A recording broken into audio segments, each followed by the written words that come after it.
If you're a business owner marketing yourself or your brand through Instagram, then content is the most important part of your strategy. Why?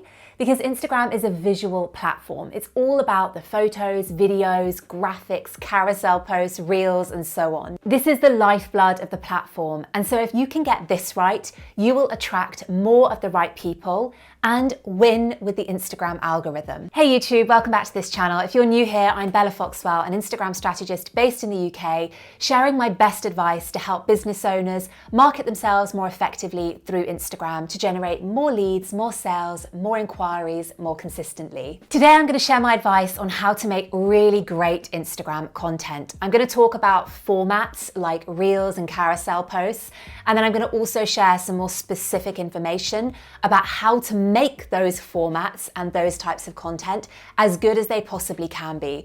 Because there is a very big difference between just sharing reels, carousel posts, videos on a regular basis and sharing really high quality content on a regular basis. So let's start with a type of content that you may well have seen blow up in the last 18 months, and that is carousel posts. If you're not already including carousel posts as part of your strategy, I really encourage you to do so. They are a fantastic format to present information in a really digestible way.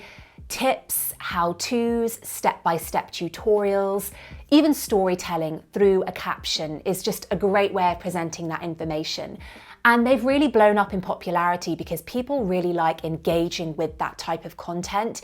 And therefore, the algorithm knows this. And that's why, because it's winning and it's really resonating with people, it's winning with the Instagram algorithm. If you're not sure what a carousel post is, it is a multi-image post. So within one post that you publish on Instagram, you can upload up to 10 images within that post, or 10 slides as I like to call them.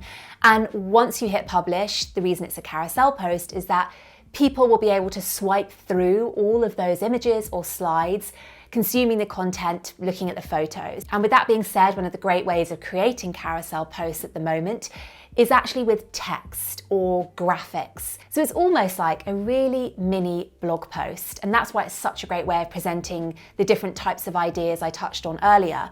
But if you're sitting there thinking, well, that's great for a service-based business or a coach, creative or consultant, I'm a product-based business or an e-commerce brand, yes, you can still create really amazing carousel posts. Think about the benefits of your product. You could include those in a carousel post. How do people use your products or product? You could include that in a carousel post. And even thinking outside the box a little bit, where you don't necessarily have to talk about your product in a carousel post. You can really talk about your brand ethos or brand values. This is an example here that I use all the time that I love from the jewelry brand Missoma. In this carousel post, they're not talking about jewelry. There's no spotlight on their product. They are talking about values that matters to them as a brand and also matters to their target customers, who are women. So in this carousel post, Missoma is talking about how to overcome failure.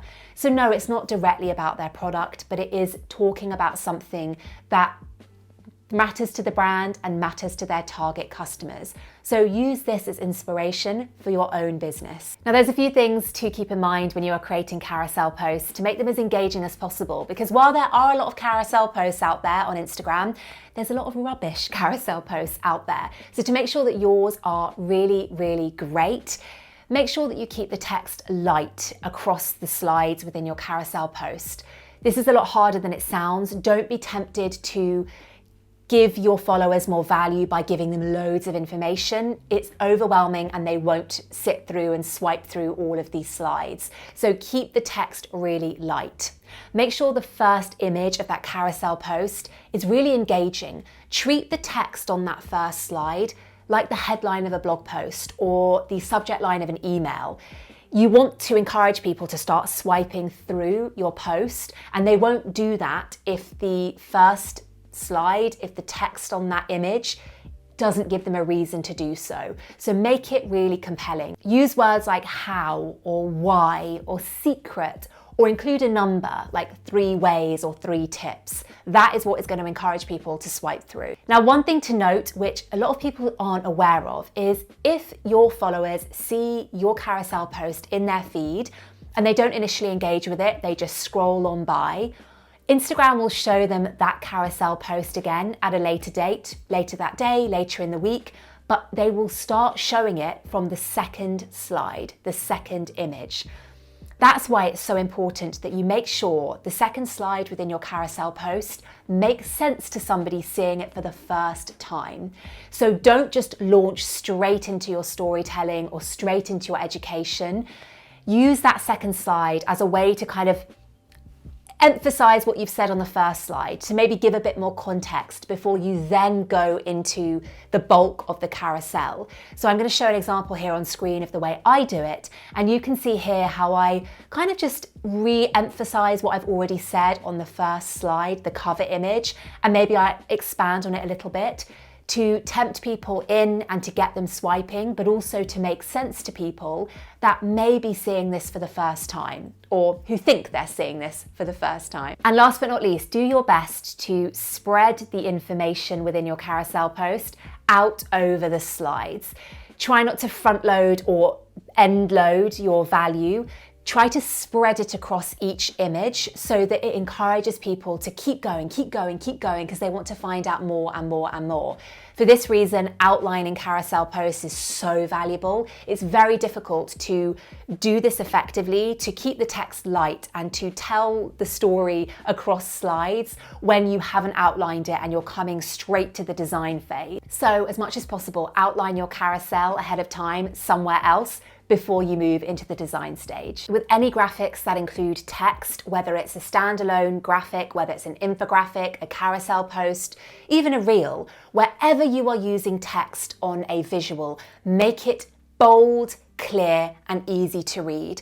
When you use calligraphy style font, for some people, that is difficult to read. They're gonna have to stop, squint, pause, try to see what that calligraphy italicized font is saying, and they just won't bother, they just won't engage. So make it so easy from the quick scan of the words, make it really easy to read, and you will increase engagement on your content if you do this. My next piece of advice is do not hide the value of your posts within the caption.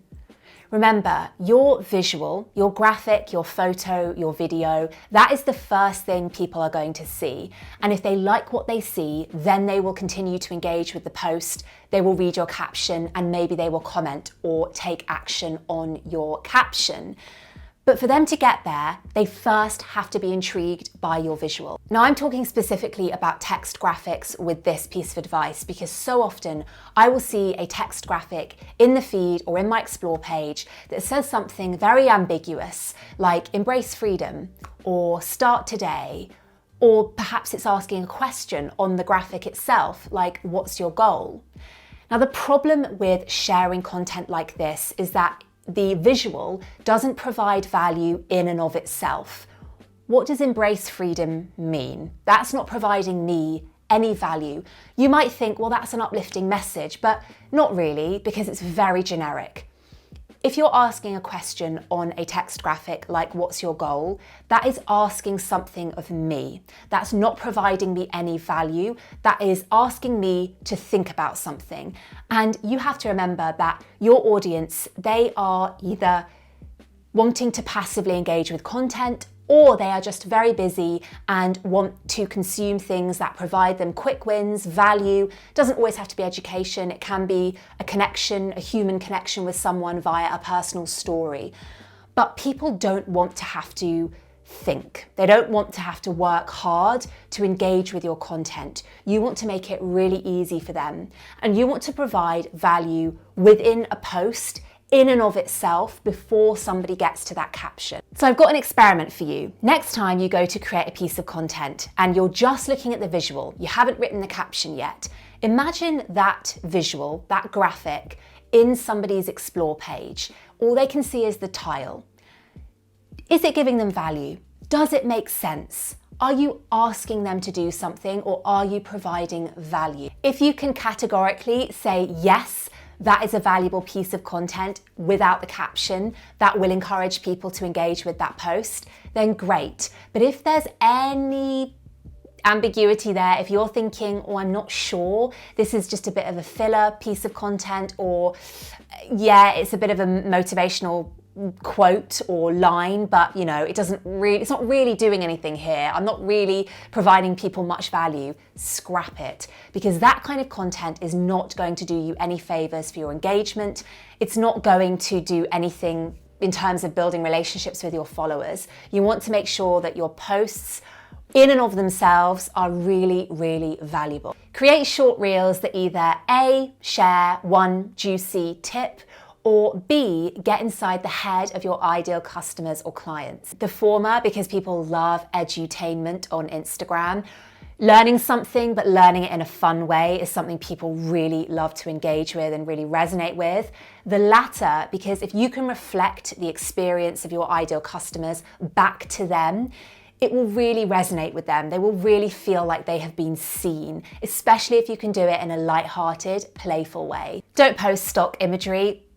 If you have to post stock imagery, then make sure that it really doesn't look like stock imagery. I'm going to list some places that I like to go if ever I have to use stock imagery for a presentation or any other kind of marketing materials. But the standards on Instagram now are so high. So I really recommend either investing in working with a brand photographer to take some shots that work for your brand, of your location, of your office, of you doing your work, whatever that looks like.